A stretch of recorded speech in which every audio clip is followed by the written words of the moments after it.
Hey guys, it's me Ole, and I'm in Las Vegas at CES 2026, and I flew down all the way to Las Vegas to check out the new Clicks Communicator. And I'm here with Jeff from Clicks, and he's the CMO, like the Chief Marketing Officer, and also co-founder. So thank you for having me and being with me. Thank you for coming all this way. I mean, like, you literally flew halfway around the world. Yeah.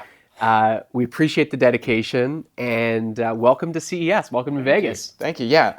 Of course, you announced the communicator, and I got to check it out, and I have to say it feels amazing. I don't know how it's gonna handle with like a functioning unit yet, but for now, it seems like it's gonna be amazing. But I have a couple of questions for you, and there have been a couple questions under my video.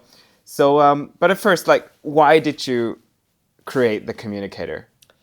So when we started Clicks in 2023, I guess we shipped our first product in 2024, started Clicks in 2023, we set out to build a company that really excelled at purpose-built tech to help people do more and doom scroll less, right? And with our first product, the Clicks keyboard case, we really validated that in 2024, there was a demand for tactile input and keyboards on modern smartphones. So that was like the first signal that there is an opportunity here. And, you know, our plan was always to build not just accessories, but full hardware that allowed people to take action from their phones, right? And as more and more people were using the Clicks keyboard case, we heard feedback from people saying like, this allows me to use my phone in new ways. I don't have to wait to get back to my desk. And so ultimately, we built Communicator because it's a product that serves a very specific purpose, which is helping people to communicate from their phone and be less prone to distraction, use it to do more and doom scroll less. And by building something that incorporates both hardware and software, we have more control over the experience and can deliver a better overall experience than just adding a keyboard to a phone as an accessory. We have more control over our destiny. So you positioned it as like the perfect second phone. Why did you say that? Why is it the perfect second phone? I'm glad you asked this because it seems like there's a little bit of confusion around, you know, this notion of a communication companion, right? And the way we see the market right now is that, you know, there's people who love their flagship phone because it has a big screen, big camera, big battery, big processing. And for a lot of those people, they're locked into that phone, right? They're not going to want to give up their iPhone or their Galaxy or their Pixel. And we don't want to compete in that space. Like, we've seen how that movie plays out, people challenging the incumbents. We think the best way to enter this market is with a very specific value proposition for a very specific group of people. And that's people who want a purpose-built device that's great at communicating, that works alongside the strengths and capabilities of their flagship that excels in other areas. And so if you think about this as being a complement to your main phone, just as your e-reader is a complement to your iPad or your tablet, they're still complete standalone products. They're not reliant on each other, right? But they work together as part of an ecosystem. That being said, we've seen a lot of comments since we announced on Friday that people want to use this as a primary. They want to main it. They want to use it as their one and only device. And that makes us so happy. That warms our heart. That's like validation that we're building something that people want and that fits a need. And that's amazing. And you totally can do that. It's full Android 16. It has Google Play. It runs all the apps. It has NFC for Google Pay. You can do everything that you would want to do as a main phone, and many people will use it that way. So you can actually make calls, because that was a lot of confusion if there's actually an ear speaker at the top. There's a main speaker that sits, you know, between the top edge of the glass and the top enclosure. There's another speaker down here in the bottom. We've got 3 microphones on this. You know, one at the top, one on the bottom, one on the back even. So this is a fully functional standalone phone. Make no mistake about it. All we're saying is that this is a phone that's optimized for communicating, not for consumption and content creation. That's it.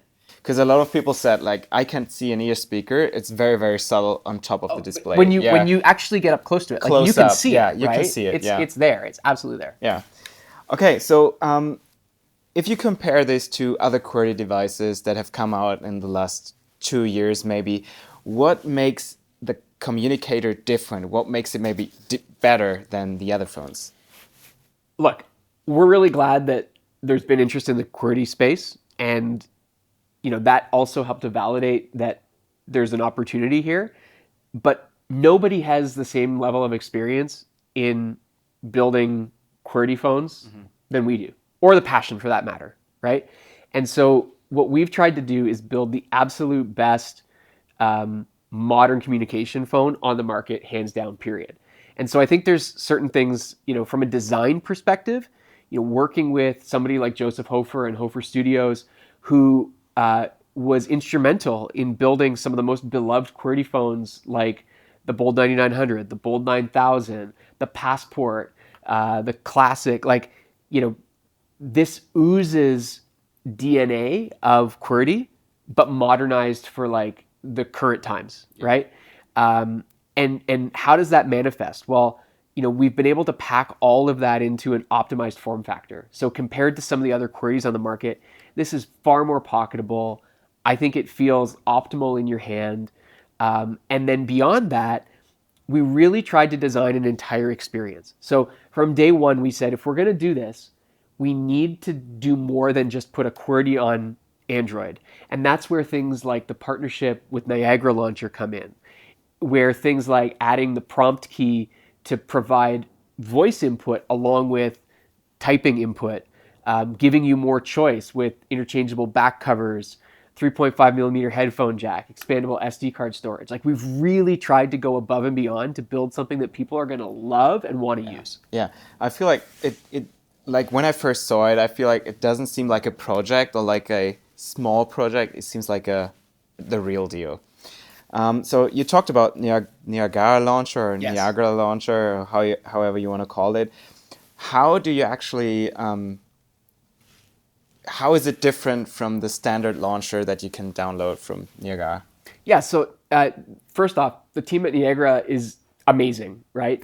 They really see eye to eye with us in terms of philosophy around how your phone should be optimized and what a phone that's built for communication should allow you to do. So if you think about their stock launcher, it's really great. It's list-based, right? So along the side, everything is alphabetized. You can access all your apps that way. So there's fewer distractions already because there isn't an app grid like a traditional stock launcher.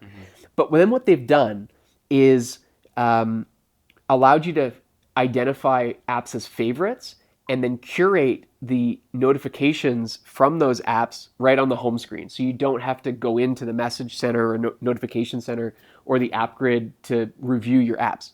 Where things get really special with Communicator is by giving them more access to the hardware, we can use the touch-sensitive keyboard to scroll through that favorites list. We can use the keyboard as shortcuts to triage and manage those messages in those favorite apps that are pinned to the home screen. So you could imagine you could use D for delete, U for unread, F for forward, R for reply. You build a workflow in terms of managing those messages that allows you to just be far more efficient. That's really exciting. Yeah. Okay. It's a QWERTY phone, of course, but I got a lot of questions asking about like QWERTZ or AZERTY. Do you have any plans on introducing those keyboards as well? I love the enthusiasm. We also see interest from people wanting Arabic keyboards. That's great. We love it. I think we're really trying to be thoughtful and, crawl, walk, run. Building a project of this magnitude, we have the experience. We've built smartphones before across the team. We know what it takes. But for V1, we're focused on QWERTY. We'll continue to evaluate interest from around the world, interest in different, keyboard layouts and languages, and, never say never, but, for launch, it's going to be QWERTY only. But that said, QWERTY supports a ton of Latin-based languages as well, right? And combined with the software keyboard support within Android, we should be able to cover a lot of languages. But I'm sorry if you're QWERTZ, if you're Azerty, if you're what is it, Arabic or is it Dobrik? Or I don't know. There's a bunch of keyboard layouts. Yeah. We'll try to get to you as fast as we can. Yeah, perfect. I know you don't want to be compared to BlackBerry because it's a different device, but I think a lot of people that are interested in this device have used BlackBerries in the past. Why would somebody that has never used a BlackBerry, maybe a little bit younger people, be interested in a device like that? And why would they want to use a phone with a keyboard? Yeah, I mean, don't get me wrong. We're not hiding from the BlackBerry comparison. With an ID, a form factor like this, the comparison to BlackBerry is inevitable, right? We're not naive to that. Yeah. I think when you think about what BlackBerry really was, it was a product that allowed you to communicate with confidence, with efficiency, with precision, and really unchained people from their desks in an era where email dominated how we communicate. That's what BlackBerry really did. And the times have changed. We're not email-centric anymore, right?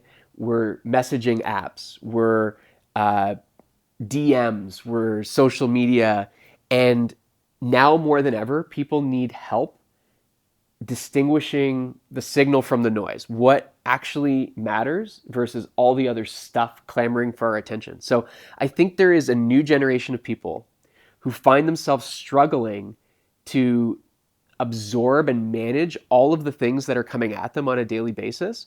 And whether that's because they want a more healthy relationship with technology, they want to feel more productive and less distracted, having a product like Communicator is a new tool in your tool belt that just allows you to, get shit done. I apologize, I don't know if I can say that. No, that allows you to get shit done and feel like you're really in control. Yeah. And I think that's really what the spirit of this is all about. When everything else feels like it's feeding distraction. Okay, I know we've talked for a long time now, but something else a lot of people are concerned with in my comment section is security and updates. Yeah. And you've promised 5 years of security updates, and I think up to Android 19 software support. Yeah, so two major updates. Okay. So that would be, it's going to ship with Android 16. So that'd be 17, 18 at minimum. And then, 5 years of security updates. Okay. How are you able to guarantee that from this point on here where we are now? Yeah, a lot of that is based in the supply chain, right? So we're selecting components, things like chipset, and different vendors through the supply chain that have guarantees around that longevity and that software support. So we're doing all that due diligence as we select the components that go into Communicator.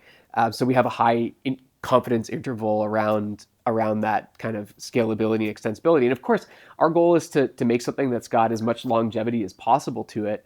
So those are our minimum thresholds. And of course, we're going to be working to optimize that as much as possible. Okay. And what about the security aspect of the phone? Are there any things you offer? Yeah, I mean, one unique thing about Communicator is that it's Android Strongbox ready. And so Android Strongbox is a set of capabilities that our native apps and our third-party apps from other people can build on top of that essentially